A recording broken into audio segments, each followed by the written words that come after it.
dizer a palavra do Senhor lá no livro de Esther, capítulo 2, versículo 19.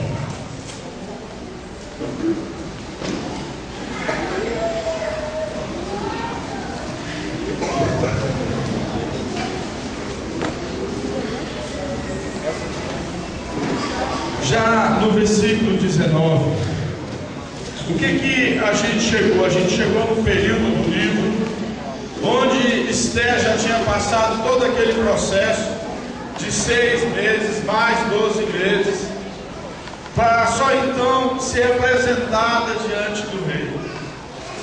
E a gente aprendeu que como Deus ele usou pessoas para ajudar nesse trabalho da vida de Esther.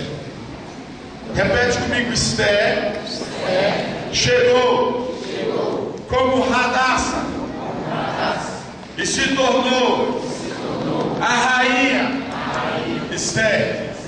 Amém? Querido, é muito importante a gente entender que quando Deus levou a Esther para aquele lugar, ela não foi para se tornar mais uma concubina, mas ela foi para aquele lugar para que Deus pudesse torná-la rainha e que ela se tornasse uma bênção na vida do povo judeu. Amém? Mas nesse processo de chegar à vitória, a gente precisa entender que para que você se torne um vencedor, você terá sempre uma batalha. Olha para o teu irmão e fala para ele: querido, para você se tornar um vencedor, você vai ter que vencer. Amém? Muitos de nós, na grande realidade, nós gostaríamos de sempre conseguir um atalho, né? Uma das irmãs da Gorete, ela até comentou com a gente que ela trabalhava numa loja muito chique que vendia joias, e joias muito caras. Então ela lidava com muitas pessoas aqui de Brasília, e pessoas da alta sociedade, pessoas que de alguma forma tinham muito poder. E uma dessas pessoas ouviu quando ela disse: olha, eu gostaria de fazer medicina. E a pessoa foi e falou para ela: olha, se você quiser fazer medicina, você vai lá e faz a prova, só faz a prova, o resto deixa comigo.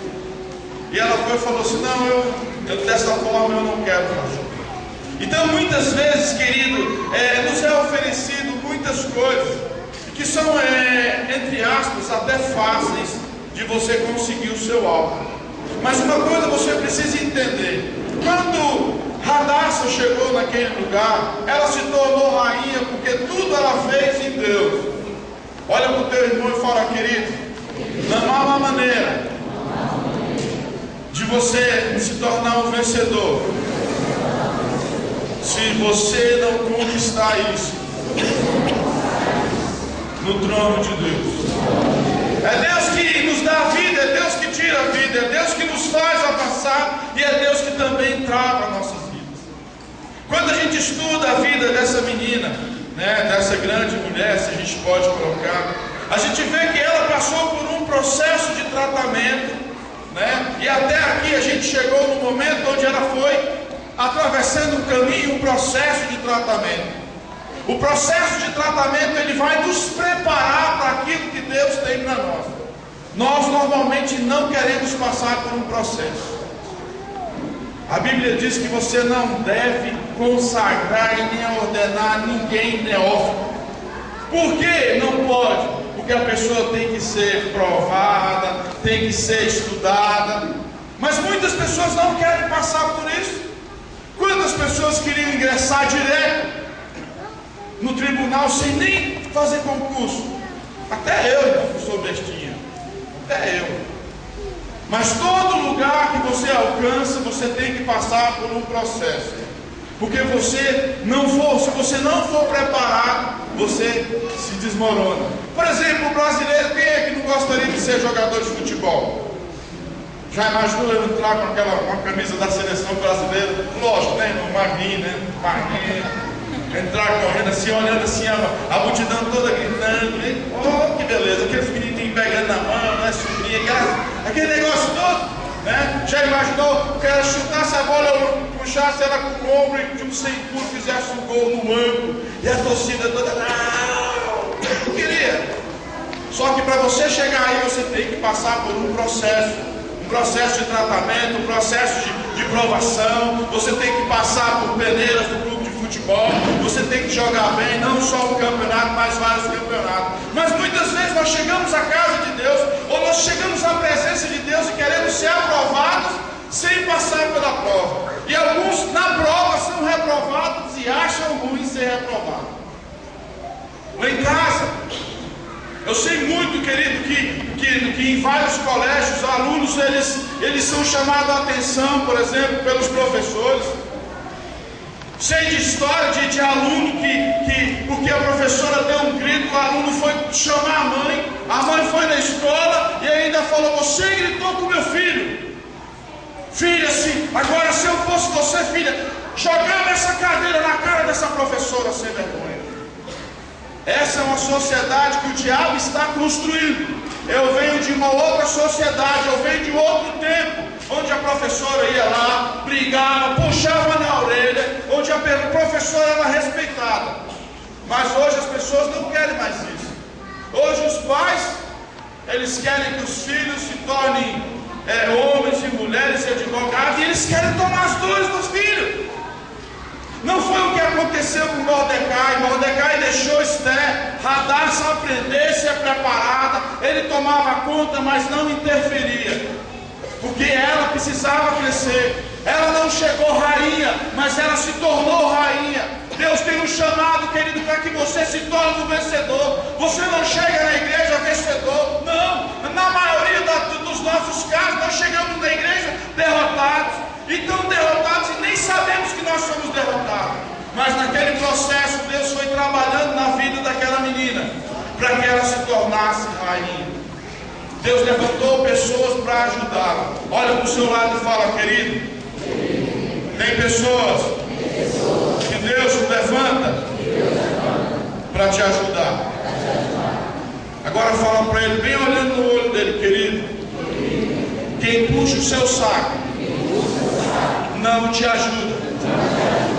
Novamente, quem puxa o seu saco não te ajuda.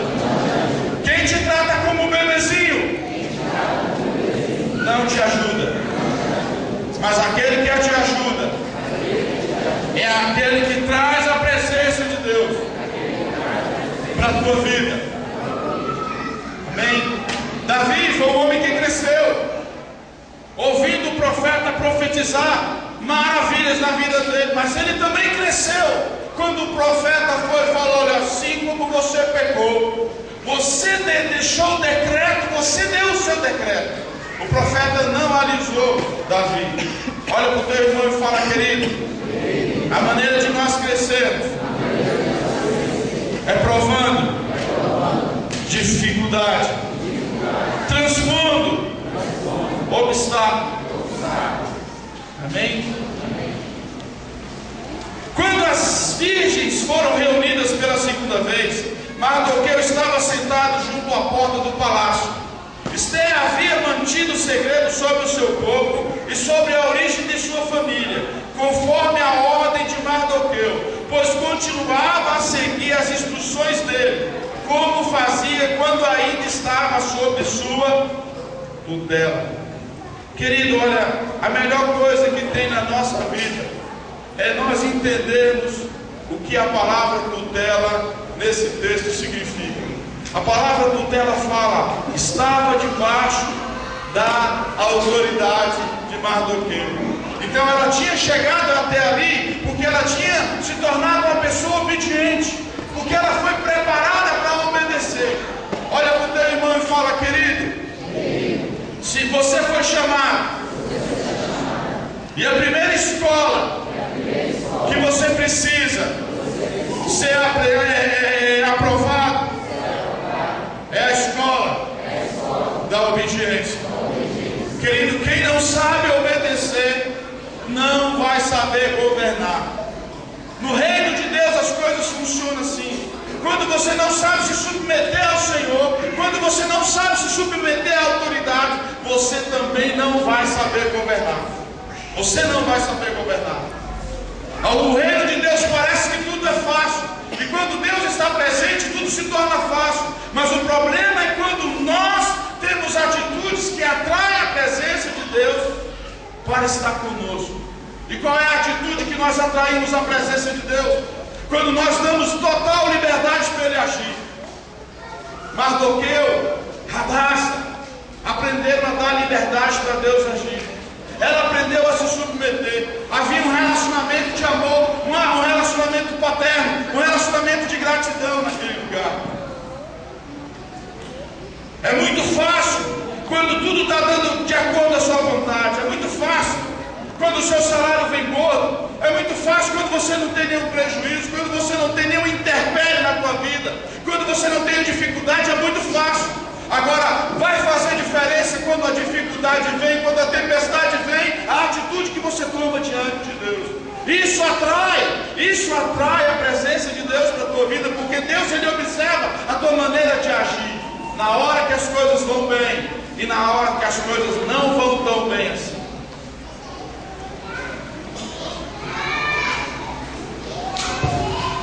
Um dia, quando Mardoqueu estava sentado junto à porta do palácio real, Bigtan e Teres, dois dos oficiais do rei que guardavam a estrada, estavam indignados e conspiravam para assassinar o rei Xerxes.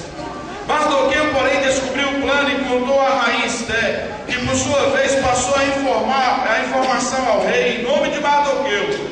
Depois de investigada a informação, descobrindo-se que era verdadeira, os dois oficiais foram enforcados. Tudo isso foi escrito nos registros históricos. Qual é o ensinamento que a gente tira para as nossas vidas? Querido, Deus te levantou. Deus te levantou para guardar a casa de Deus. Deus te levantou para proteger o reino de Deus. Deus te levantou para que você tenha uma opinião, para que você tenha uma formação absolutamente centrada na vontade de Deus. Aqueles dois homens, eles estavam indignados. Querido, olha uma coisa, você precisa aprender. Nem em todos os lugares que nós formos, as pessoas vão bater palmas para nós. Por exemplo, o traficante, ele não tem parte com o reino de Deus.